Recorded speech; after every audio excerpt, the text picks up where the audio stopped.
Jay and Zay says, has Trey Lance already won over the locker room? I don't know. I'm not in the locker room yet, but all I got to say, tell me if you noticed this.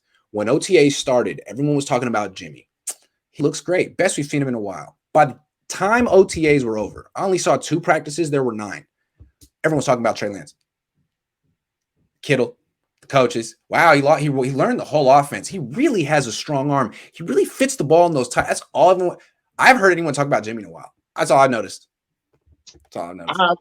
I think that's inevitable. It's kind of hard not to. Like, I mean, the players aren't dumb. They know. Exactly. Like, everybody knows. It's like, we drafted this kid number 3. Like, who is Kittle talking to? The guy that's eventually going to get him the ball. Like, you can talk about experience and all that stuff you want, but if I'm on I played soccer. I'm not that good. If I'm on a soccer field and I'm 30, 33, and I'm on the field with some 21-year-old, and he's not quite as experienced as me, but I can see the kind of stuff he can do, the kind of shots he can hit with his left foot. It's like, well, this guy's much more talented. Everyone's going to know it in 10 minutes. I'm screwed. I feel like that's kind of what happened. Like, you can see this guy move. You can see him throw the ball down the field, and you're like, yeah, man, I've been practicing with Jimmy Garoppolo for 5 years, and this is something he never does, never going to do.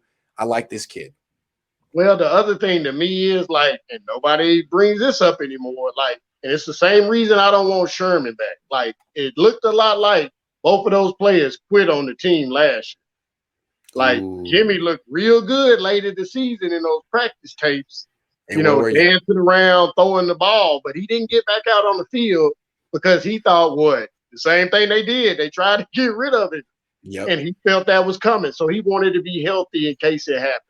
And Sherman, he knew he wasn't coming back to the 49ers, and he wanted to be healthy. So I think the players remember that. Like, Kittle came back.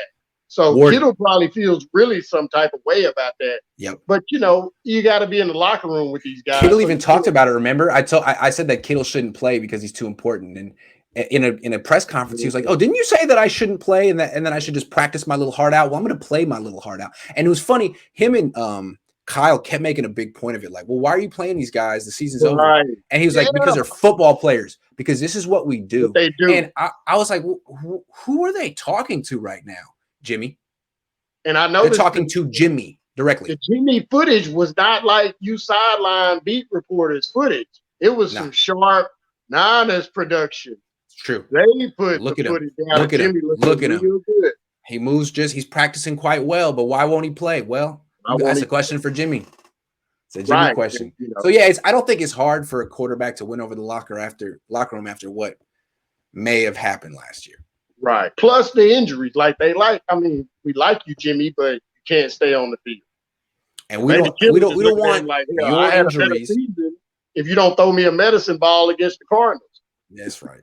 And I don't want your injury issues to ruin all the work that all of us have gone through for the 3rd year. I mean, it's a lot of work starting in spring. I mean, Jeff Wilson Jr. has already torn his meniscus in preparation for this marathon. So yeah, sorry, Jimmy. Everything falls apart when his contract goes to the IR.